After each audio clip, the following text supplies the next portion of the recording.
I've known from the very first time that I taught Reclaiming Your Heart that if it was the only message I could teach for the rest of my life, this would be the message.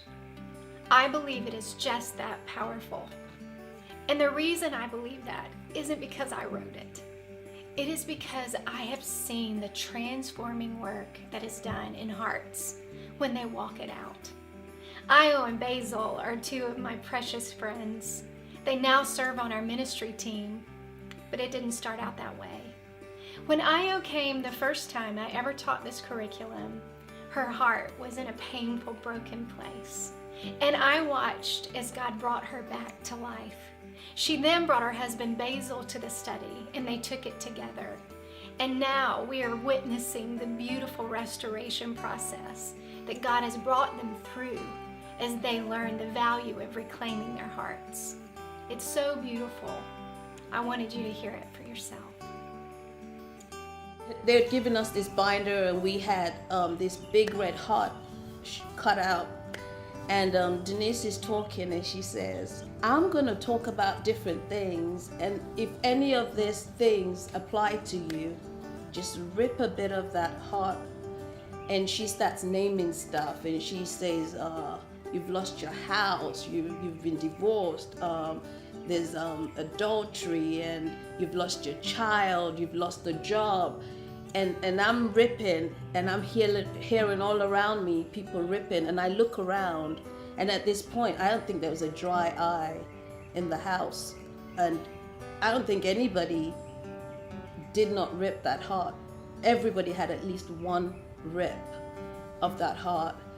And when she was done calling out all the different things that may have happened that we needed to rip from our hearts, she said, well, look at the heart, it's damaged, and that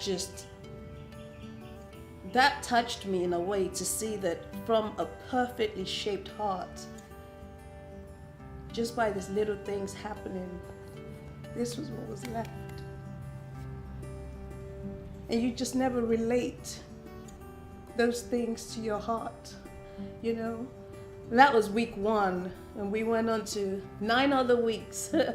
It just helped me reconnect to the root of my pain, and just brought healing in seeing what the root was, and facing it and not running away from it, because that was something she taught every night, every week.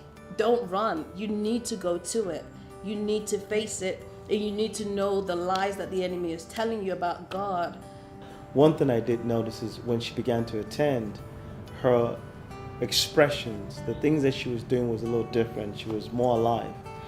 And I remember one particular session when she came back, she said, let's go for a walk. It had been a long time since we went for a walk together.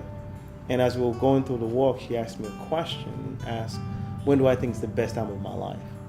And I thought back, and I thought back, and I thought back. I thought to an earlier time in my life to point to that time as the best time of my life.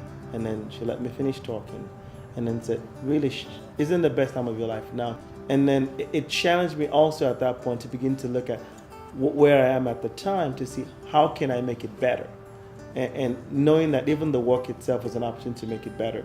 From then I began to look forward to the Bible study from her perspective, because every time she went, I saw her come alive even more every single time.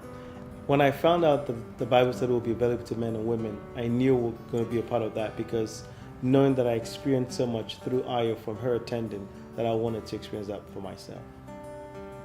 I had to write her a letter at the end of the class, and just tell her impact in my life, and what the Lord was using her to do, and that she needed to share this with the world. This is not just a class for just a few women. This is a message that needs to be on a huge and bigger platform, because so many people are walking around dead and they don't even know it. Just dead people walking. I don't think our marriage would have survived if we both didn't go together and just walk that journey. Because it's one thing me coming to tell him about it, but another thing for him to hear it and it touch his heart. Another powerful journey to watch was in the life of a beautiful young woman named Rochelle. There are moments in ministry where you get to see a transformation of a heart take place right before your very eyes. And in one moment, I watched as I could see God just bust up in all of those lies that Satan had deposited in her heart. And watch as she began to realize the truth of how God really saw her and who He was to her. This is Rochelle's story. We sat at dinner that night and started to process more of the broken areas of the heart that I had had. One of them was the performing heart, and always feeling as though I needed to be there for others and say yes to others, because that's what I love to do. I was wired and designed that way, and that's a beautiful thing. But I had crossed a line that became unhealthy, to where I would put others first, and I didn't really think about what my heart needed, and acknowledging that it was okay that I had a weary and tired heart. And so as Denise and I started to process some of this and talk through some of this, I started to experience the sense of God saying, Rochelle, I've healed you, and I've healed these areas of your life. Now I want you to go, and I want you to live in the freedom of Christ, that I've reclaimed your heart. It's amazing the windows of opportunities that came from that sense of freedom. In that next couple months to even follow, I completed a 26.2 marathon in spring of last year. I went and traveled. I went and saw places that I wouldn't have experienced in the years past when I was living in that broken time. And so my life in the past 9 to 10 months since meeting with Denise has been more than I could have ever imagined or hoped for. I'm watching Him bring to life certain dreams and desires that I saw I had pushed underneath the carpet. He's bringing them to life. And in the restoration process, it's not just bringing them to life. He's doing things beyond more than my mind could even wrap around. Part of that healing was taking him outside of the box that I so nicely put him in, and giving him free access to roam freely around my heart again, and becoming vulnerable with him. And that can be a difficult thing, but I will say right now, it is a beautiful thing. So when you learn to let go and let Him take hold of your heart and trust Him with it again, He has things in store for you that will blow your mind. Don't think that there's an age limit when it comes to this book or this study. That's the cool thing about God, is that He desires to work at us and in us at any age. So whether you're 20, 30, 70, 90, God is pursuing after your heart. He's wanting a deeper relationship with you, and ultimately He's wanting to reclaim the broken areas of your heart. So let Him have at it, and enjoy the adventure and enjoy the journey that He wants to take you on. As a ministry, we have one objective, and that is to reach the broken-hearted. And we've learned that they exist in the dark strip clubs of our city and in the wealthiest neighborhoods, because we've ministered to both.